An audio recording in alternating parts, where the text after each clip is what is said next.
Good evening, all. Vinita Bali, Shrinivas, Dempo, ladies and gentlemen, it is a pleasure to have you with us and a very warm welcome to all of you in AIMA's 59th Leaders Speak session. Vinita, it is a pleasure to have you with us and many thanks for agreeing to do this session. You're an outstanding business leader and you're a role model for many aspiring CEOs, especially among young women. You have been a high flyer and you've worked in several companies and countries with great success. You spent many years with Cadbury and the Coca-Cola Company in India, the UK, Nigeria, South Africa, Latin America, and the US before returning home to head Britannia. You transformed Britannia in every way, and the company's revenues quadrupled under your leadership. Since finishing your stint at Britannia, you have become even busier as you have joined many boards and you give a lot of time to philanthropic work. You are particularly active in the areas of nutrition and health, while you also pursue your passion for arts and music. Your globe-trotting career has exposed you to diverse leadership cultures and given you the opportunity to interact with iconic leaders from around the world. We look forward to hearing from you on strengthening leadership and being an effective leader. Thank you so much for joining us and a very warm welcome to this program.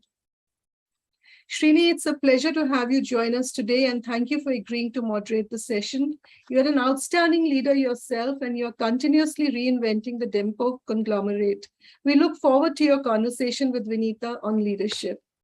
Ladies and gentlemen, leadership has come under sharp focus during the past couple of years because of the severe disruption caused by the pandemic and the war. Supply chains are broken, market access is broken, the global financial system is splintered by sanctions, and a rising inflation is adding to the challenge of leading businesses through this perfect storm. Then there are added challenges of keeping up with technology advances, digitalizing business models and processes, finding and keeping talent, and more. Amid this chaos, all eyes are on leadership. There is no easy, clear, or cheap way out of trouble. Vinita has a finger on the pulse of leadership innovations around the world, and we look forward to learning from her.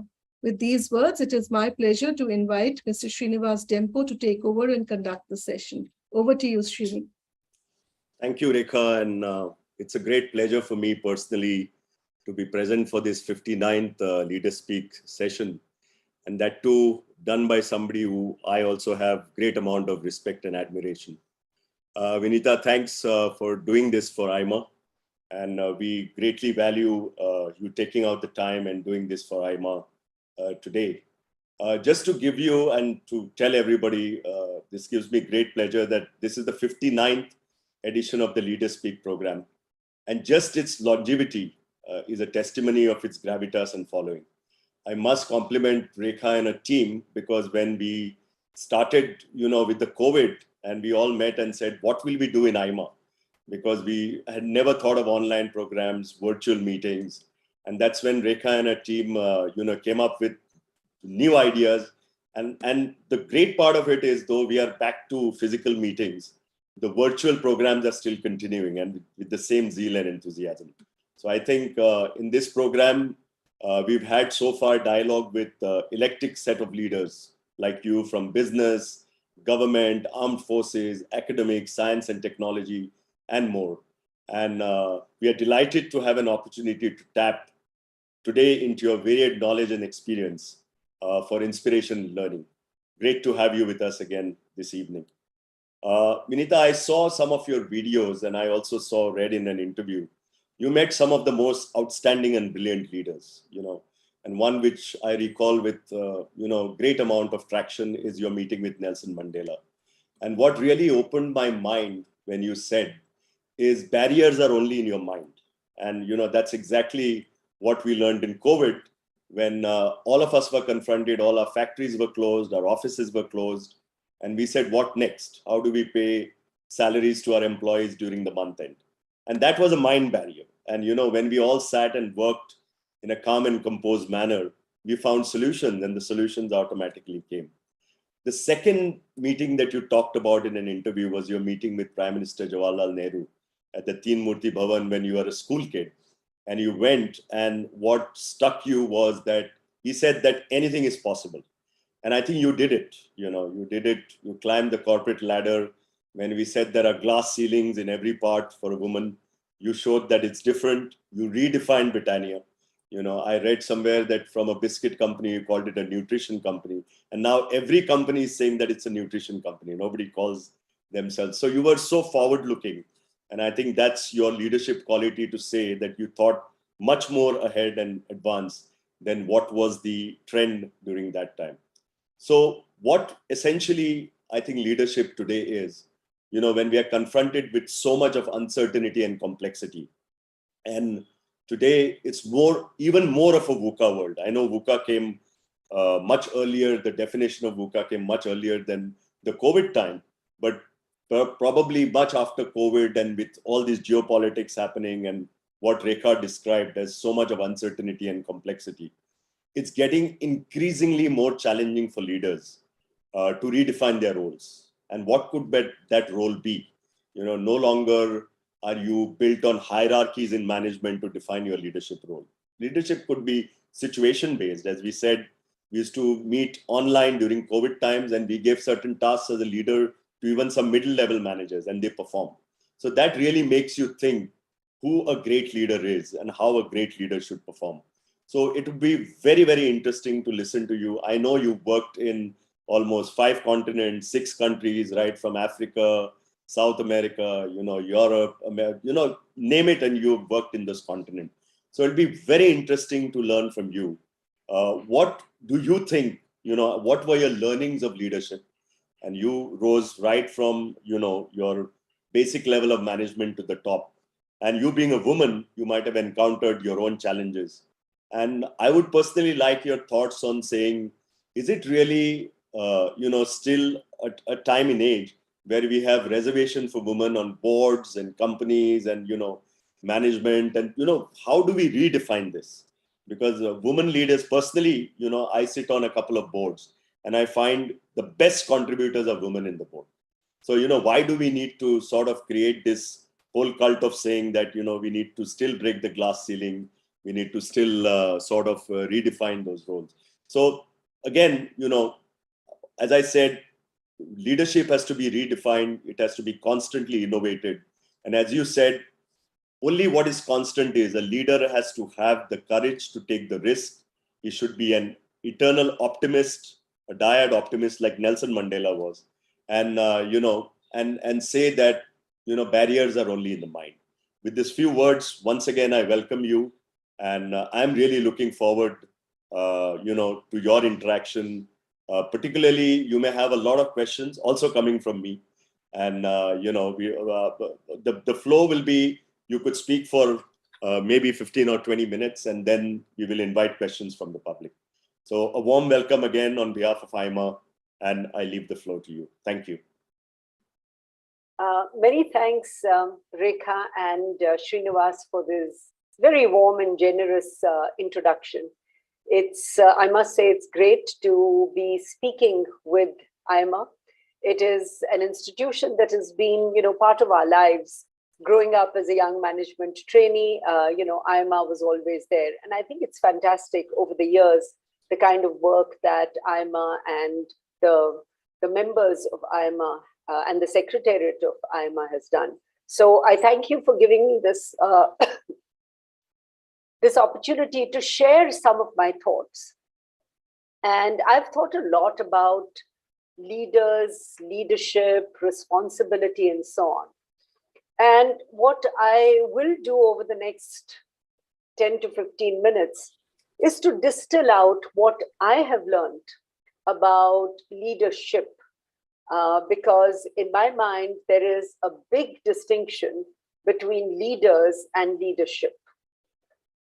And I think that distinction comes from the fact that oftentimes, in our normal parlance, we like to say, okay, so-and-so is the president of the company or the MD of the company, and is he or she a good leader?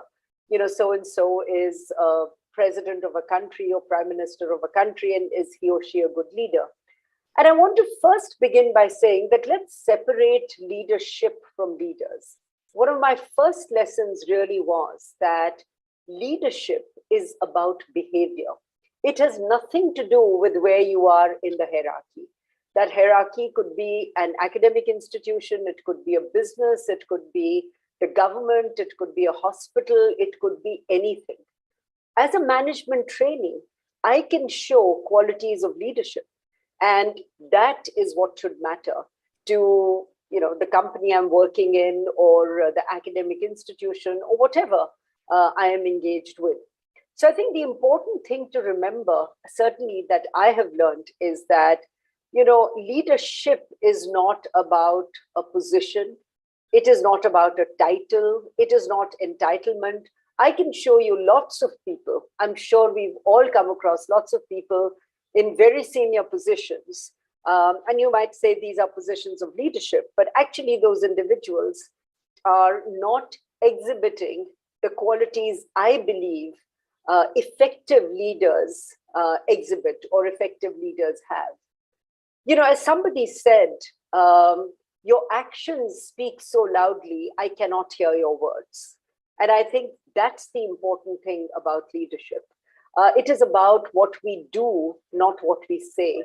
It is about the responsibility we take, not about the conjectures we make. It is about taking ownership for results. It is about taking ownership to solve problems. It is about taking ownership and accountability for mobilizing resources to change something for the better. Those are the qualities of leadership. In fact, I remember reading some time back a very effective quote which says, which was from one of the CEOs of a very large credit card company, a global credit card company. And he said, leaders call out reality and give hope. And I think that's very important. Shrinivas and Rekha, both of you talked about COVID. So what happened in COVID? What we saw was great collaboration because everybody knew that what we had to deliver or what we had to overcome was some sort of a protocol, which, if it didn't include a treatment, it included a vaccine to deal with COVID. So literally, whether it was in AstraZeneca or Pfizer or in India or anywhere else, scientists, people got together to address what was seen to be a common, enemy, if I could call it that, or a common target, which needed to be met, because all around us, we were seeing people who were falling ill, we were seeing terrible images on television, etc., and people were scared. So, Shrinivas, you talked about a VUCA world. I mean, this was the epitome or the poster child of a VUCA world, where something suddenly came out of nowhere. Nobody knew what to do with it. And then people got together and said, we've got to address this. We've got to understand this. In fact, I love this quote from Madame Curie, from Marie Curie, who was really the only scientist to have got the Nobel Prize twice. And, she said something which I have lived with. I read her autobiography. I read her biography written by her daughter when I was still in school. And these lines have always remained with me. She said, nothing in life is to be feared, but only to be understood.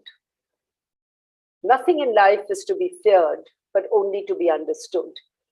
Because it is only with that understanding can we change what we need to change. So when we think about qualities of leadership, I think those qualities of leadership really have nothing to do with my job title, with the salary I'm getting, etc. It really has to do with my performance. My performance as a management trainee, my performance as a middle-level manager, my performance as a senior-level manager, my performance as the head of the company, as the chairman of a board, etc. It is all about performance. It is all about taking responsibility. It is all about taking accountability. It is not about saying somebody else has to do it. It is about mobilizing resources. That is what leadership is all about. And if we think about it, I believe one of the world's greatest leaders in contemporary times was someone, from our country who had never held a public office. He did not have any title or anything like that given to him. Nobody gave him the Economic Times Award or even the Nobel Prize or the Bharat Ratna or anything like that. And yet he is acknowledged, not just in India, but around the world as one of the most effective leaders. And of course, I'm talking about Gandhiji. If you think about it, what did he have? He had his resolve. He had clarity of thinking. He promised people something and he worked hard at achieving it. He built coalitions. He brought together collaborative behavior. He acted on principle. He acted on the basis of character. He did not say one thing and do another thing. There was no conflict in what he said and what he did. There was integrity of thought, integrity of action, and integrity of outcome. And I think those are the qualities, if we really think about it, that effective leadership is all about. You mentioned it in your introduction. We're living at, actually, it's a little bit like, those words from A Tale of Two Cities. It was the best of times. It was the worst of times. I think we're a little bit there. I would love to say we had everything before us and forget about the last line, which is we had nothing before us. On the one hand, look at the way the world came together to tackle COVID. And look at what is happening with climate change. Just because COVID was in our face, we knew people who were getting it, we knew people who were dying, we knew that we couldn't travel, we couldn't go to meet our loved ones. Life as we knew it came to a standstill. So we dealt with it as an emergency. David Attenborough, who is now 95 years old, has at least for the last 50 years been talking about what we need to do as far as the environment and climate change is concerned. And actually, it is our generation, my generation and your generation, which in the last 50 years has done more damage to our planet than any time in history. So the question we have to ask ourselves is that, why can't we deal with those issues with the same urgency as we dealt with as far as COVID is concerned? That is the quality of leadership, to my mind, that we need, but we are missing. Now, that's the big sort of leadership on the global stage.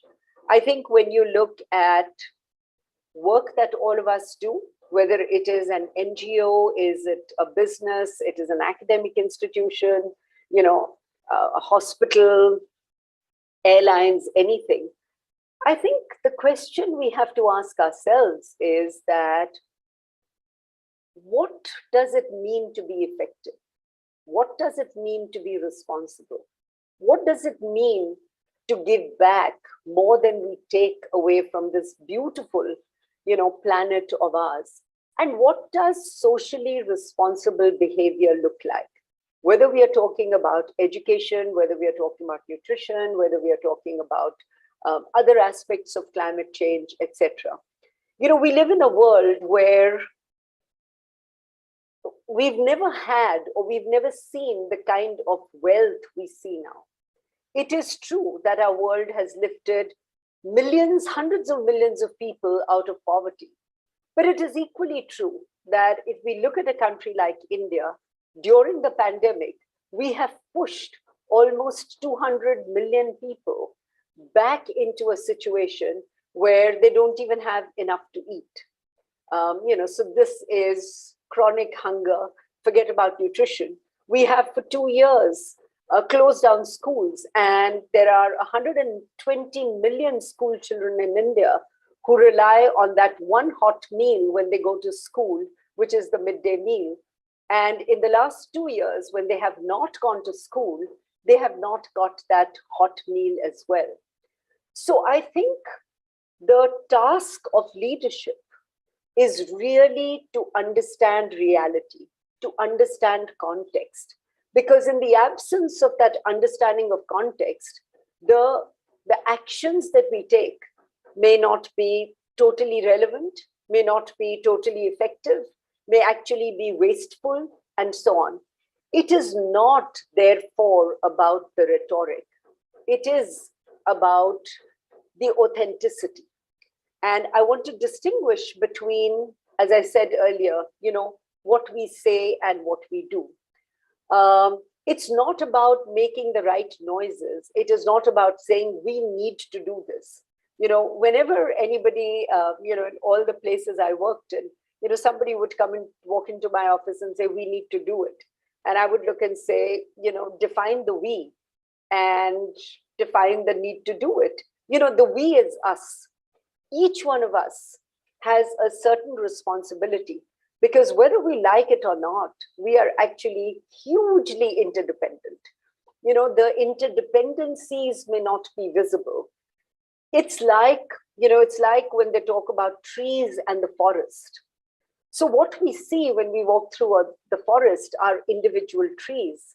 But what the forest has told us, or what the forest has taught us, is really the original network. A lot of the computer and IT companies think that they've created, networking and so on. But the trees knew networking thousands of years ago, because beneath the soil, the trees are interconnected. Beneath the soil, the trees are actually taking care of each other. And I think there is enough in our natural ecosystem to be inspired from. There is enough in our natural ecosystem to say, this is how things work in nature. And if we could only replicate nature, and if we could only be respectful to nature, who has given us this wonderful bounty that is ours to enjoy and to experience and to be inspired by. And therefore, I think the task of leadership is becoming more demanding. Leaders increasingly have to deal with incomplete or inadequate information. Leaders have to deal with ambiguity. Leaders have to deal with not having, answers to the questions. In fact, if you think about it, there are problems whereas, I can identify the problem and there is an identified solution to the problem. There are other kinds of problems, which is, I have identified the problem. The solution doesn't exist in my vicinity, but I know where to go and find it. Then there are other problems which nobody has confronted before. And those are the problems that become mysterious. And increasingly, we are going to confront more and more of those. Right now, what are we seeing in Europe? Apart from the economic chaos that is going to happen in the world, we are seeing a Europe that has had temperatures it has never had before, temperatures in the 40s. We are seeing a Europe and North America, which has seen, raging forest fires, which never existed before. We are seeing, strange occurrences where it is suddenly snowing out of turn or raining out of turn or not raining when it should rain and so on. These are all knocks on our consciousness to say that we are not living with nature. We are not living with nature in a manner which says we understand nature. And, at the end of the day, as somebody said, we will certainly be gone, but the world is going to continue in whichever fashion.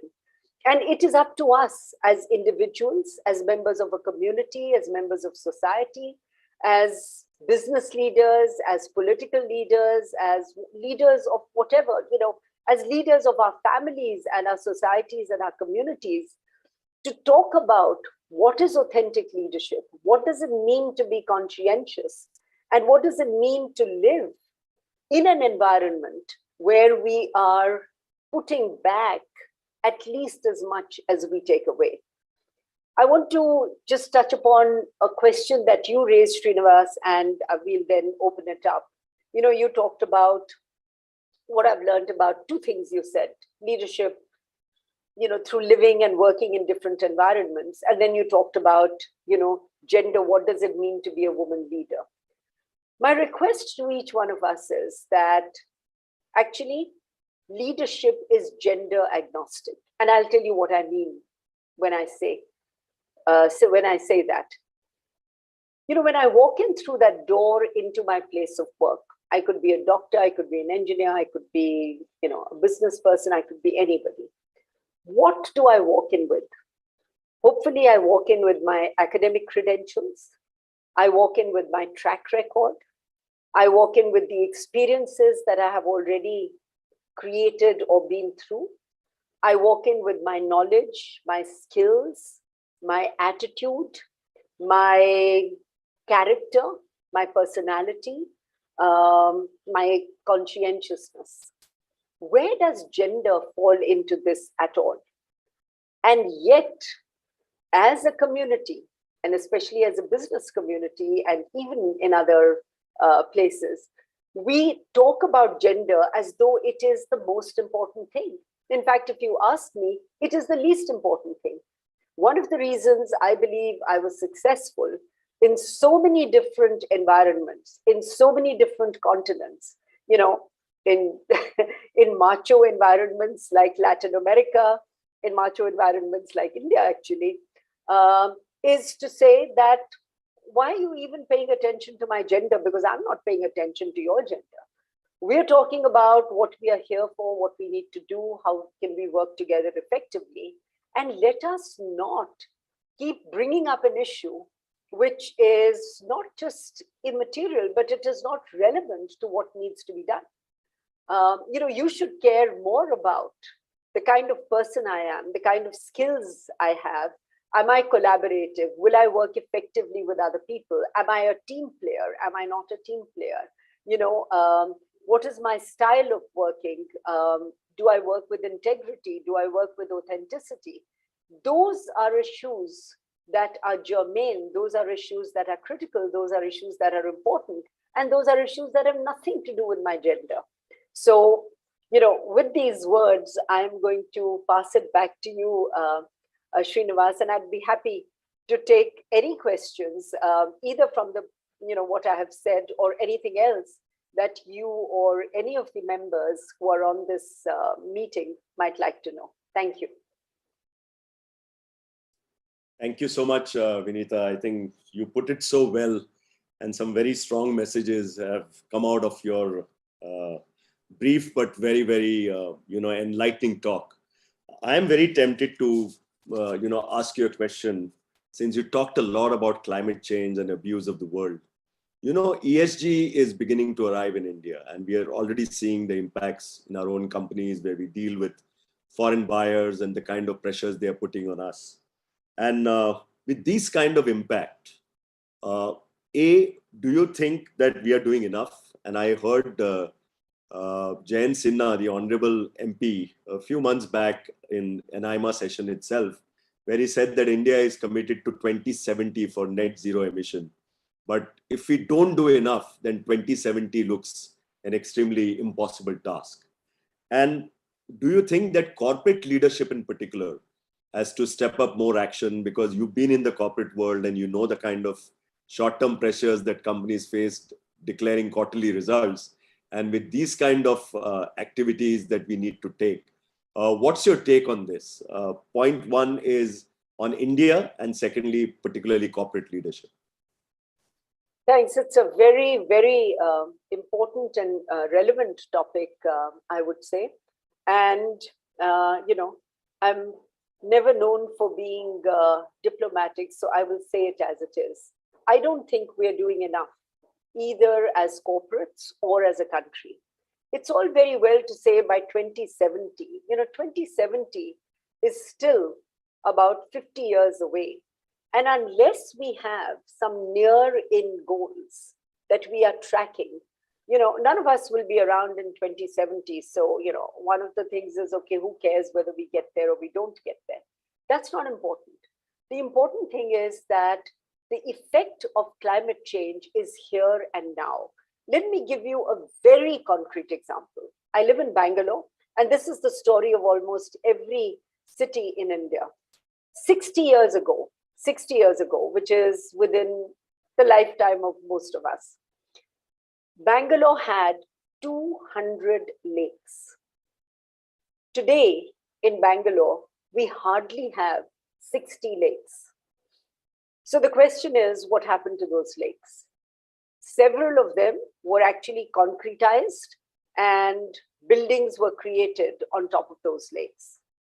We read so often the number of trees that are going to be cut without even understanding what is the carbon that those trees are trapping. And there aren't enough environmentalists to continue putting the pressure.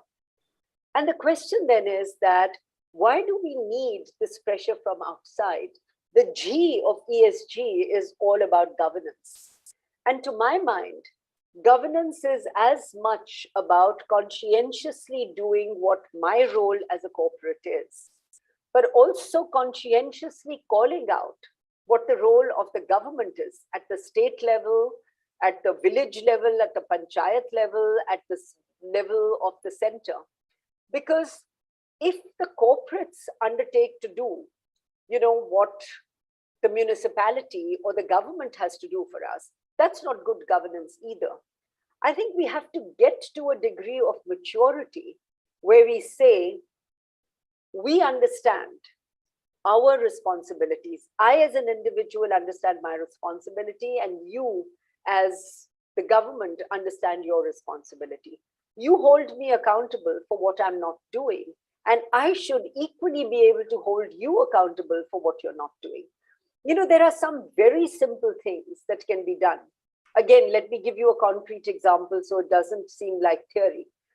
We've got a very simple thing, and I worked a lot in Bangalore on this whole concept of waste management. We still see garbage on our streets. Nobody can say we are anywhere close to Swachh Bharat.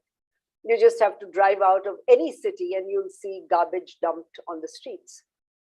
So the question really is that if the bulk generators, which are hospitals, institutions, large commercial establishments, etc., were to deal with their own garbage, we reduce the garbage that the municipality has to deal with. 60% of the garbage is generated by bulk generators. I did it in Britannia. We did it in 3 weeks. I did it in the building I'm living in Bangalore. We recycle all our own garbage. I wrote about it saying that when permissions are given to buildings, when we give occupation certificate or we give all kinds of other certificates, certainly any new construction should make it mandatory for part of the facilities. We have pools and we have gyms and we have all of those things. Why isn't it mandatory to say that every apartment complex must have rainwater harvesting and must have a garbage disposable system that deals with composting the wet garbage and dealing with dry garbage, in such a way that it only goes to empaneled vendors? It's not difficult. It's just, but again, coming back to leadership. Leadership, again, is about having the courage to do what is right, not to do what is popular, to do what is difficult, not to do what is expedient, to do what conscientiously we should do, not to talk about, some, sugarcoating the issues and so on. Those are the aspects of leadership that companies need to think about, and that societies need to think about, and obviously that political systems need to think about. So a very long answer, which basically says, no, we are not doing enough. I think we need more candid dialogue. I think we need greater accountability, and that accountability is not a one-way street. It doesn't come from, the regulator to the citizen, but it goes back from the citizen to the regulators, to our political parties, who are the people who we've elected to do the right thing by us.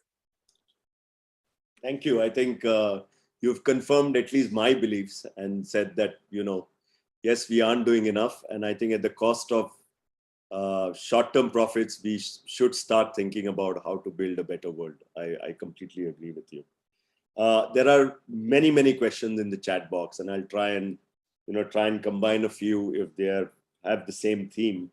One, Mr. Deepak Mishra asks you, I believe a true leadership is to generate more leaders, but actually it is not happening, and true leadership is measured based on the growth of the organization. Is this what it should be, or how do you look at developing leadership in your own way with your team? I think if we accept that leadership is not the prerogative of one individual or a handful of individuals, and that in reality, what we're really talking about is a model of distributed leadership. If I am the head of marketing, the leadership for marketing rests with me. If I'm the head of the company, then the leadership for everything that happens in the company, whether it is marketing or manufacturing or whatever, rests with me. So there are different accountabilities depending on where you are and what you are doing. So leadership is not an individual's prerogative. I think if we look at it in the context of, who is the leader and what is everybody else doing, when, to my mind, any organization where you say there is one leader and you can't name other leaders actually is an organization that is, that is in trouble, because obviously there isn't the space that is being created for the best people to do their best work. None of us, no matter how smart we are, can figure everything out. So when you look at places of leadership, part of the quality of leadership is also to ensure that there is a talent pipeline. There is a bench strength of leaders who will take over from the people who are currently in those roles. If I were to take an analogy, you look at any play on Broadway, we'll have the main artist who's performing, and they have a bench strength for every single artist. So if I'm the main artist and I get COVID, the play doesn't stop. There is someone who has been trained to take my position so that the show goes on. There are domains that have understood this, that have done this. We need leaders and leadership behavior at every level. It is not the prerogative of a few. And, there are organizations. I remember, when I started work, and, I was in the FMCG space. And so you looked around you and you said, every other CEO was someone who had come out of Levers. And, the joke used to be that Levers is the factory for CEOs. It continues to be. I have great pride when I think about some of the people I worked with in Britannia, who are now CEOs of listed companies, large companies. I saw that happen in Nigeria, in South Africa. I'm still in touch with so many of them. And I think that is what leadership is all about. The ability to actually have that self-confidence, that self-esteem, that desire to say that the legacy of leadership we want to leave is that we created so many other people who were successful in positions of leadership. Thank you, Vinita. The next question is asked by Nishant, and I think you partly addressed this, but if you'd like to add anything more. He asks, leadership emanates out of role model or mentor. How to choose the best role model among host of seniors for a new entrant in the corporate world? and how best can one be a future role model? I've never believed that there can be any single person who is a role model, because by definition, you're talking about someone who is so perfect and pristine that you will model that individual. I think if we change the paradigm and say, what are the behaviors I want to model? So, for example, I am someone who takes a lot of inspiration from people who are in the world of sports or who are in the world of the performing arts. Because here are individuals, who practice, who chisel what they do, the really great ones. And without that, they can never deliver a quality of excellence. So I think it is about modeling behavior. I'll give you an example. I have someone who's, I have a driver who has been with me for many, many years. The behavior I like to model about him is that he is like, the Swiss clock. If I tell him that I have to leave at 5 a.m. in the morning to catch a flight, he's here at 5. If I need to leave at 10 a.m., he's here at 10. And you know how he does it? I once asked him. And he says, well, I come here to the building a few minutes earlier so that if you've asked me to come at 5, I ring your doorbell at 5. Now, who taught him this? Certainly I didn't. It is that conscientious behavior that makes, that actually makes people look up to somebody. Look at the way the sports people practice. I mean, I don't know if any of you watch tennis, but, the last, whether it was the French Open or, the US Open, the way people play. Just because I am number one, I can't take that as a given. Whereas in the corporate world, we sort of take it as a given, which says, if I'm the CEO, I must be the best person around. No sports person can do that, who can afford to do that. If they don't practice, if they don't get better and better at what they do, they can never retain those positions. So I think the whole way of thinking about who is a role model is not the real question. For me, the real question is, what are the behaviors that you want to model? Thank you. The next question actually talks, as you said, more about, quality and behavior than the individual. And Seema Singh asks, would be very interested to hear that in your extensive corporate experience, what are the top 3 leadership qualities that you've seen exhibited by great leaders who have impacted your life? Very clearly, the top quality I have seen is the quality of authenticity. Let's say it as it is. When the results are good, we say the results are good. When the results are not so good, we don't sugarcoat them. We don't externalize, our lack of achievement, saying it is the economy, it was the weather, it was this, it was that. So I think that character of being authentic is one very clear one. The second quality that I have greatly admired is the quality which says, let us not stop at finding solutions. There is always a better solution. So what I would call a mindset of excellence, which says, just because we've done it this way, need not necessarily be the best way of doing it. So the mindset of excellence says that excellence is a moving target. You continue to chisel, you continue to do better, you continue to chisel, you learn from others, etc.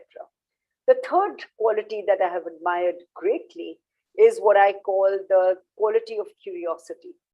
I have found that great leadership behaviors and actually great leaders are very curious. They want to know how things work. They want to know how things work in other domains. They are not necessarily, blinkered or myopic in their views.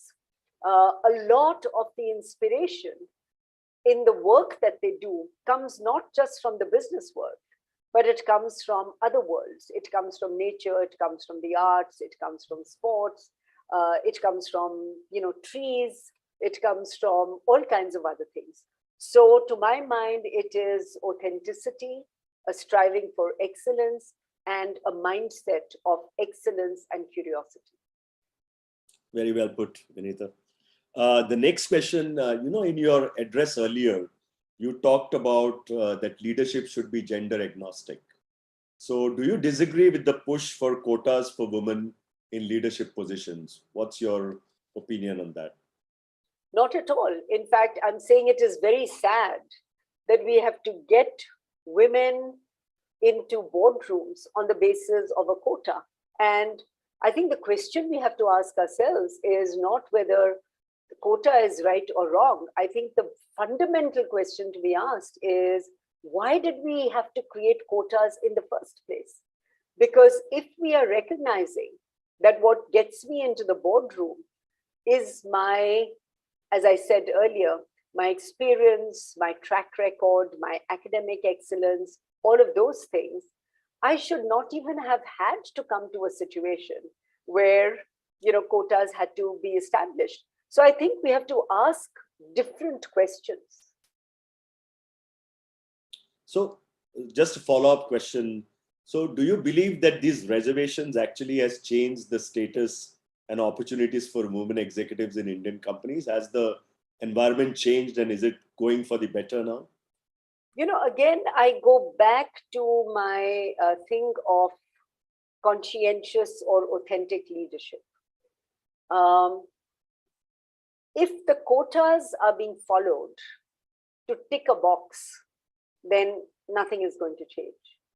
If, on the other hand, we say we want to shift the dialogue, not just in the case of women, but in the case of men as well, or everybody, to say that it is not about gender, it is about competency. It is about bringing in a diverse competency, not about diversity of gender. And if you say that I'm going to level the playing field, and I'm going to say, I'm going to look at all the men and women on boards. And if I had to actually do an assessment of who is the best athlete, I can assure you, several people who are currently on boards may find that they are not actually suited to be on boards, irrespective of gender.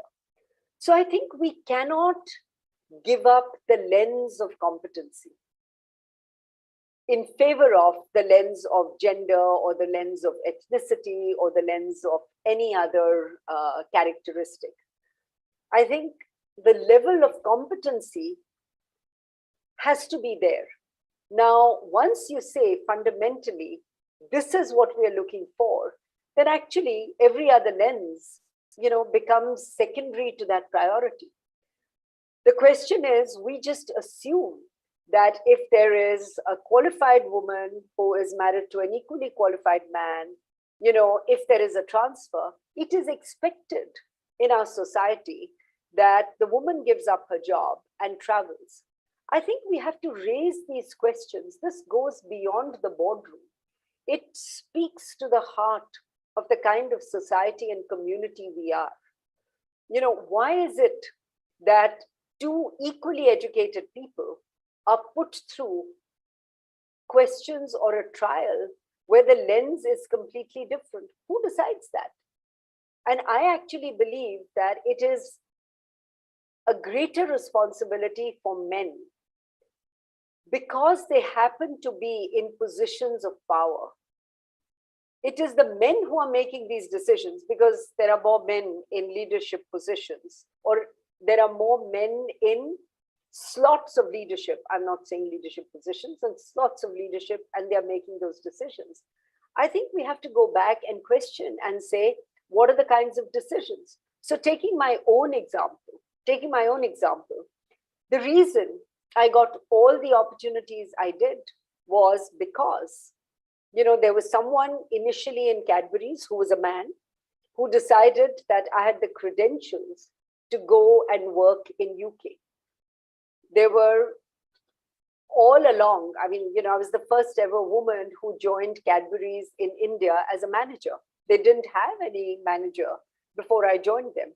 So it was, a man who decided that I was going to go and be president of the Coca-Cola company in South Latin America. The third ever president who was a woman in the Coca-Cola company. So these are leaders who I call Renaissance men, who say, we are not going to look at gender. We're going to look at who is the best athlete for the role and put them in that role. We need more such behaviors. Those of you who have watched the film Dangal, I keep saying, we simply need more Dangal dads. Yeah. Thank you, Vinita. There are a couple of questions on political leadership, and I'll try and just rephrase. Probably we can, because there are many questions on that. How do you rate the political leadership in the country? And we are not referring to any single individual. Vis-a-vis corporate leadership in the country. Do you have any thoughts on whether political leadership leaves a lot to be desired, or there are some guys who are doing a brilliant job, and same way as corporate leaders? I mean, we have many corporate leaders doing excellent work, and some of the corporates are not doing that kind of great job. So just a general comment on what do you think about political leadership, and how do you compare it to corporate leadership in the country as of today? If you look at leadership through a lens of accomplishments or achievements, then I don't have to tell anybody, how we rank in terms of our either political leadership or corporate leadership. And this pertains not just to India, but around the world. I think the lens we have to say is that given the challenges that our society, our country, our world is facing, do we have the right competencies amongst political and business leaders to come together and say, we are going to address the key issues that impact us? And what are those key issues? Those key issues are a dignified standard of living for everybody. Those key issues are access to education, healthcare, for people, quality healthcare. Those issues are job opportunities. Those issues are, availability of food and potable drinking water to everybody. Those issues are safety of women, safety of everybody. Now, if as you are evaluating a CEO of a company, you say, if these are the metrics on which we are going to evaluate our political leaders, then each one of us can come to our own conclusion on how well we are doing when it comes to political leadership. So I think leadership, irrespective of whether it is in the academic arena, the political arena, or the business arena, really has to be put through a certain lens and through certain metrics, which say, what is the responsibility of the politician? What is the responsibility of the managing director? What is the responsibility of the director of an institute? And what are the metrics by which we are going to measure that? It is not about rhetoric. It is not about speeches.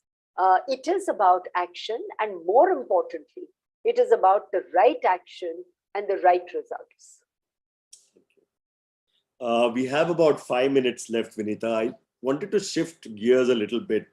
And I know that you are extremely passionate about philanthropy. And for you, philanthropy is not writing a check like most of us do, but you get much more involved, deeper than just writing a check. What would be your message to young corporate leaders? Because what I find personally is that if anybody comes to me for a genuine requirement, I find it much easier to write a check, because then he gets out of my way. I don't want to give more time than that. And this is my personal experience that I'm talking about. But at the same time, I feel that if all of us, as you said, spend a little bit of more time, along with our money, also our brains, that probably India will benefit much more. I just wanted your thoughts on this. No, absolutely. I think, Shrinivas, you put it very well. If you have money, but you also need a large heart to write a check. We all know people who have a lot of money, but who will not even write a check. So, so you need a large heart. I think if we look at philanthropy, which is that philanthropy supports those causes, that make our society humane, that enrich our society, that make this world worth living for. Look at the money that goes into sponsoring 2020 or cricket or whatever. We're talking about thousands of crores. How much money do we spend, or how much, what should I say, pride do we take in saying we've got these fabulous monuments that are, getting decrepit by the day because we don't have enough funds to actually maintain them or to support them. Look at the world of the richness that, art and culture brings to us. If I think about the Renaissance, which everybody talks about in Italy, those painters and everybody else could not have created those brilliant works of art, which even today we go and see, without the support of families like the Medici family. In the olden days, the philanthropists were, the Maharajas and so on and so forth. The question is, who are the modern day philanthropists? It's people like us. It's people like us who are fortunate enough to have been given resources that, we will never be able to spend in our lifetime. And the question we have to ask ourselves is, what is that one area, what is that one concern I deeply care about, and that I'm going to spend not just my resources in terms of money, but my intelligence, my experience, my ability to get people together to create a world, whether it is the world of education or the world of nutrition or the world of the performing arts or whatever you deeply care about, and make it better than it was. Because I think our world needs this philanthropy. I mean, look at the reality of India.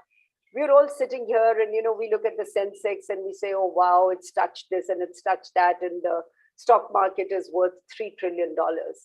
But what is the value of those $3 trillion when 800 million people, even today in India, are relying on the public distribution system to fill their stomachs?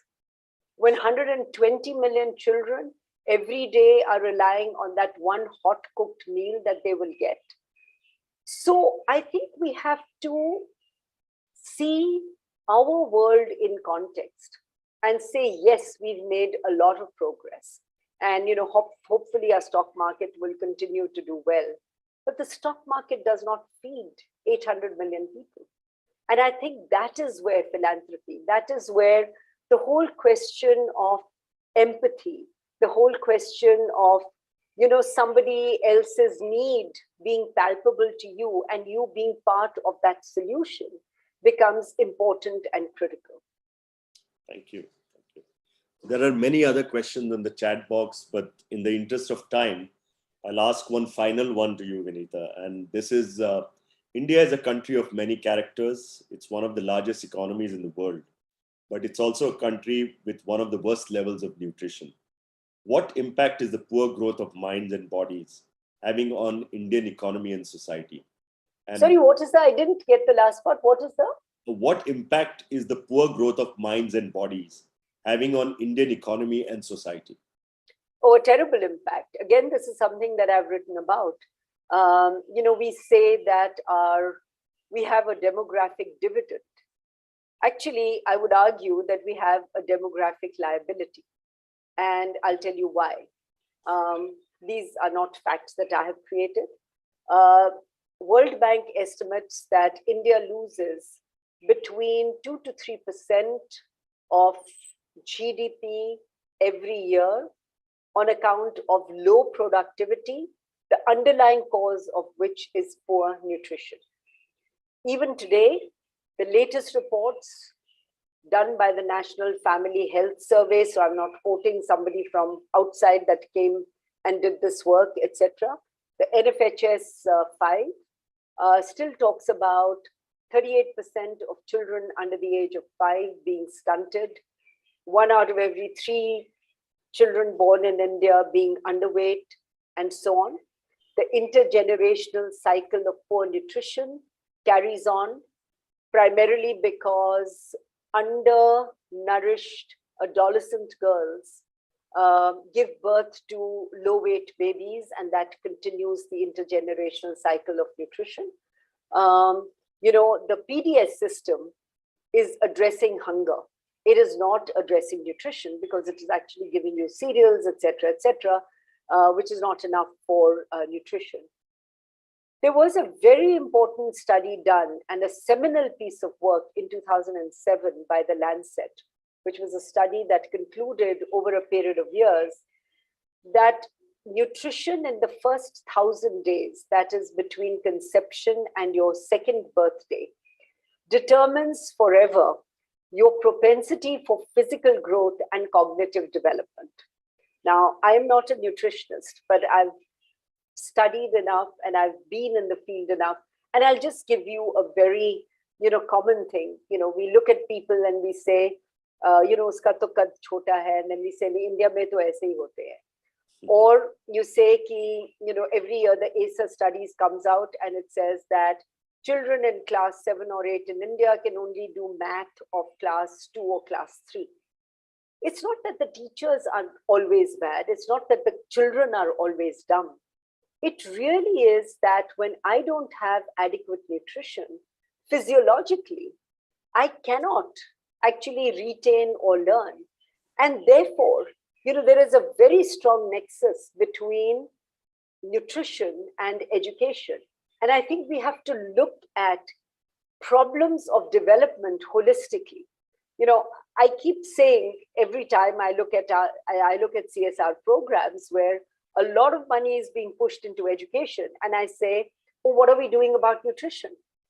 If you push one, but you don't push the other, you are not going to get that big bang benefit that you will get by looking at things holistically. And I think that would be a message that, again, is a leadership message, which is that we need to look at the sum of parts, but we also need to look at what the whole looks like. Thank you. Thank you once again, Vinita. I think this was brilliant, an excellent session. I'll read some of the comments that will be flowing, and if you have the time, you could have a look at it. Interesting, educative, wonderful, been an admirer of your work and leadership, very insightful. So, you can yourself gauge what the reaction has been. And just to let you know, we had more than 450 wow. viewing this through YouTube, Facebook, Twitter, and LinkedIn. So thank you once again from the bottom of my heart, and thanks for doing this for AIMA. Thank you. Over to you, Rekha. Thank you. Thanks, Vinita. I think Srini has said it all. He's read out the comments and there are more trickling in, so I'll share those with you. But thanks for a wonderful session. I think it was very insightful, thoughtful, and lots to think about. I mean, nothing is, there isn't a straight answer to things, but I think you've given everybody a lot of food for thought.